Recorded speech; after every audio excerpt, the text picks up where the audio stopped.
you can't divide the world neatly into perpetrators and victims, and you certainly can't divide the world neatly into perpetrators and victims and then assume that you're only in the victim class and then assume that that gives you certain, like access to certain forms of redress, let's say. It gets dangerous very rapidly if you do that sort of thing. So, for example, one of the things that characterized the Soviet Union, and this was particularly true in the 1920s, but afterwards, so the Soviets were very much enamored of the idea of class guilt. So, for example, although it was only about 40 years previously that the serfs had been emancipated, they weren't much more than slaves, right? And so that was the bulk of the Russian population. They were bought and sold along with the land. So they had been emancipated, and some of them, many of them had turned into independent farmers, and some of them had become reasonably prosperous because, at least in principle, I presume a certain proportion of them from being crooked, but I presume a larger proportion from actually being able to raise food. And of course, at that time, the bulk of the Russian food population was produced by these relatively successful peasant farmers. And relatively successful would mean maybe they had a brick house or something, and maybe they had a couple of cows, and maybe they were able to hire a few people. And so, you know, it wasn't like they were massive landowners or anything.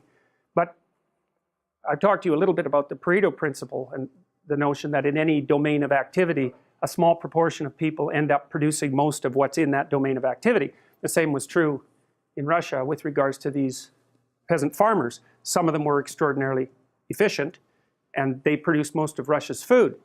When the communists came in, they described those landholders as parasites, essentially, predicated on the Marxist idea that if someone had extracted profit from an enterprise, that they had basically stolen that profit from the people, say, that they had employed or otherwise oppressed. And so you could be a member of the kulak, K-U-L-A-K, K-U-L-A-K. You could be a member of the kulak class. And then because you were a member of that class, you were automatically guilty. And so what happened was, and you got to think this through to really understand what happened. So what happened was the intellectual communists were sent out in cadres out into these little towns to find people who would help them round up the kulaks. Now you got to think about what a small town is like, because, so imagine you're in a town and there's 3 or 4 people or maybe 10 people or something like that who are a little more successful than everyone else. And a certain number of people are going to be fine with that and maybe even happy about it because they regard those people as particularly productive and, you know, as stalwart members of the community, regardless of their flaws. But there's going to be some people who are not happy about it at all, that are going to be very resentful about that and jealous. And so those are going to be people whose characters, I would say, are of the less positive type. And so when the intellectuals came in and described the reason that these people should be treated as parasites and profiteers, then it was the resentful minority in those towns, and that would be the kind of guy that hangs around in the bar all the time and is completely unconscientious and fails at everything and then blames everyone else for it. The intellectuals came in and said, this is unfair that this happened to you. You've actually been victimized, and now it's your opportunity to go have your revenge. And so that's exactly what happened. Now, in some of the villages, sometimes the peasants would actually surround the farmsteads of these more successful people and try to defend them, but that never worked out for very long. And so then these mobs, these angry mobs, would go into the farmhouses and strip the place right down to nothing. And they packed these people up and sent them on trains with no food out to Siberia, where there was no place to live. And so that they were packed into houses, you know, maybe they had a square meter each to live in, and all their children died of typhoid, and many of them froze to death. Many, many people died. Millions of people died as a consequence of the dekulakization, at least as a consequence of its total effect. So what happened then was that there wasn't any food produced. And so then 6 million Ukrainians starved to death in the 1920s, which is something you never hear about, right? You never hear about that. Why do you never hear about that? That's a question worth asking. You know, it was an absolute catastrophe. They used to, so these people were starving, right to the point of cannibalism, right? I mean, it was ugly as anything you could possibly imagine. If you were a mother and so you're supposed to hand all your grain into the Central Committee, mostly for distribution into the cities. You didn't get to keep any for yourself. And so maybe then afterwards, if you were a mother, you'd go out in the fields that had already been harvested, and you'd pick up individual grains of wheat. And if you didn't turn those in, that was death for you. So that's how far it was pushed. So, well, so that's a little story about how victimization, how the idea of victimization and perpetration can get out of hand extraordinarily rapidly. And so whenever people are beating the victim drum, you know, they'll cover that up with empathy, roughly speaking. We're speaking on behalf of the oppressed. It's like, maybe you are, but maybe you're no saint because, you know, you're so sure that you're a saint and you're only speaking from the position of good. Highly unlikely. Anyway, so Pinocchio is enticed into believing that he's a victim. Now, the logical part of that is that it is the case that, you know, you can make a very strong case that every human being is in some sense involved in a tragic enterprise, right? Because you're biologically vulnerable. You're not what you could be as a biological specimen, right? You're full of imperfections, and plus you're going to be sick, and those you love are going to be sick, and everything ends up in death. And so that there's a very tragic element to that. And then by the same token, you're also subject to the tyrannical aspect of your culture, right? Because it's forcing you to be a certain way all the time.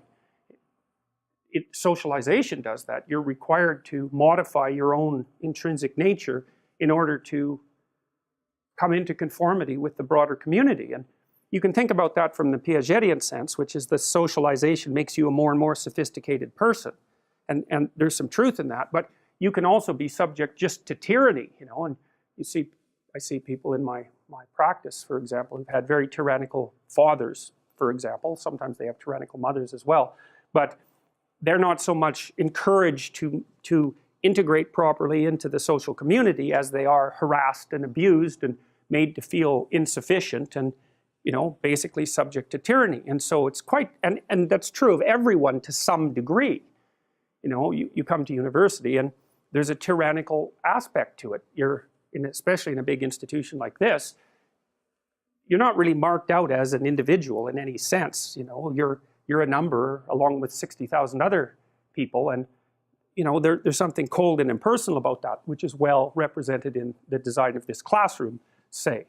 But by the same token, you know, the university provides you with an identity while you're exploring an intellectual landscape. You know, you have a lot of freedom compared to the vast majority of people.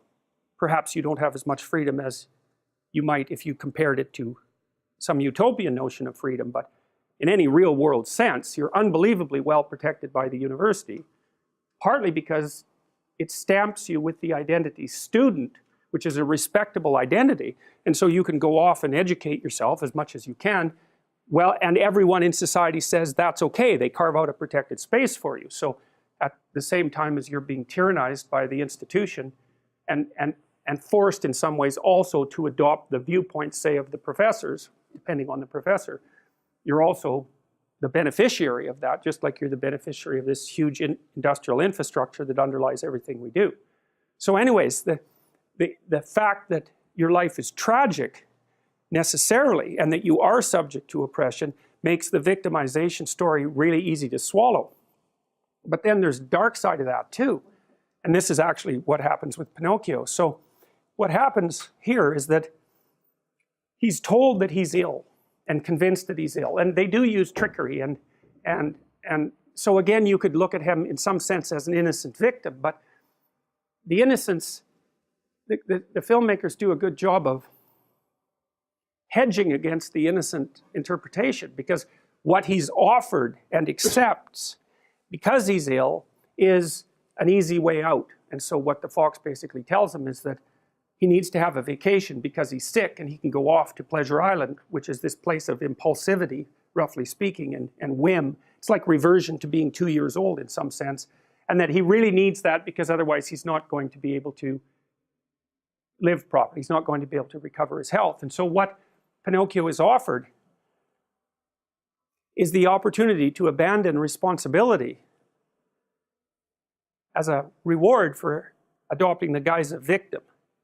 And that's really worth thinking about, because one of the things I've thought about for a long time is that I've been trying to figure out what gives people's lives meaning. And tragedy gives life its negative meaning. And nobody disputes that. Even if you're nihilistic, you're not going to dispute the fact that tragedy gives life negative meaning. So when nihilists say that life is meaningless, that isn't exactly what they mean.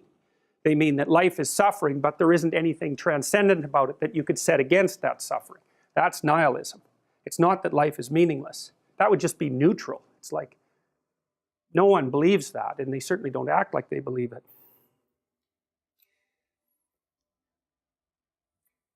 If you look at it technically, and we will as we progress through this class, that in order to have any positive meaning in your life, you have to have identified a goal, and you have to be working towards it. And there is a technical reason for that. And the technical reason, as far as I can tell, is that the circuitry that produces the kind of positive emotion that people really like is only activated when you notice that when you're proceeding towards a goal that you value.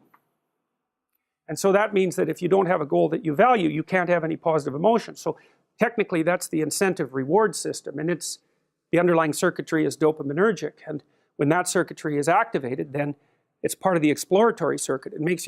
It gives you the sense of being actively engaged in something worthwhile. And that's, you tend to think of positive emotion as something produced by reward. But there's two kinds of positive emotion. One is the reward that's associated with satiation, and that's consummatory reward, and that's the reward you get when you're hungry and you eat. But the thing about eating when you're hungry is that it destroys the framework within which you were operating, right? It's time to eat. Well, you eat, and then that framework's no longer relevant. So the consummatory reward eliminates the value framework. And then you're stuck with, well, what are you going to do next? And so the consummatory reward has with it its own problems. But the incentive reward is constantly what keeps you moving forward. And incentive reward, because it's dopaminergic, also is analgesic, literally analgesic. So if you're in pain, you take opiates, and that will cut the pain, but so will psychomotor stimulants like cocaine or amphetamines. And so it's literally the case that if you're engaged in something that's engaging and you're working towards a goal, that you're going to feel less pain. And you can see this happening with athletes who, they'll break their thumb or something, or maybe sometimes even their ankle, and they'll keep playing the game. Of course, afterwards, they're suffering like mad, but the fact that they're so filled with goal-directed enthusiasm means that, well, the pain systems are in some sense shut off. So that's an interesting thing, because what it suggests, then you could imagine, I might say, well, how happy are you that you've made a certain amount of progress? And if you think about it, what you'd say is, well, it depends on how much progress and in relationship to what. So hypothetically, you're going to be happier if you've made quite a bit of progress towards a really important goal. And then you have to think through what it means for a goal to be really important, because that's not obvious. Now, you could say, you're in this class and you're listening to some information, and maybe there's two reasons for that. You might find the information interesting per se, but let's forget about that for a minute. You need to listen to the information so that you can do well on the assignments, so that you can do well in the class. You need to do well in your classes so that you can finish up your degree. You need to finish up your degree so that you can find your place in the world. You need to do that so that you're financially stable, and maybe you can start a family and have a life, and that's all part of being a good person, something like that. And so that's a hierarchy of goals, and you might say that being a good person would be the thing, however vaguely thought through, that's at the top of that hierarchy. And then when you're doing things that serve that ultimate purpose, then you're going to find those more meaningful, and that meaning is actually produced as a consequence of the engagement of this exploratory circuit that's nested right down in your hypothalamus. It's really, really old. It's as old as thirst, and it's as old as hunger. It's really an old system. And so you want to have that thing activated. At least well, it isn't only from a hedonic point of view. It isn't a matter of being happy. It's the wrong way of thinking about it. It's much more complicated than that. You can't divide the world neatly into perpetrators and victims, and you certainly can't divide the world neatly into perpetrators and victims and then assume that you're only in the victim class, and then assume that that gives you certain, access to certain forms of redress, let's say. It gets dangerous very rapidly if you do that sort of thing. So, for example, one of the things that characterized the Soviet Union, Pareto principle, and the notion that in any domain of activity, a small proportion of people end up producing most of what's in that domain of activity. The same was true in Russia with regards to these peasant farmers. Some of them were extraordinarily efficient, and they produced most of Russia's food.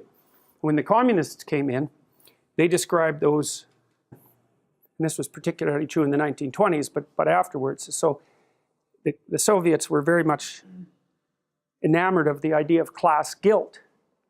So, for example, although it was only about 40 years previously that the serfs had been emancipated, they weren't much more than slaves, right? And so that was the bulk of the Russian population.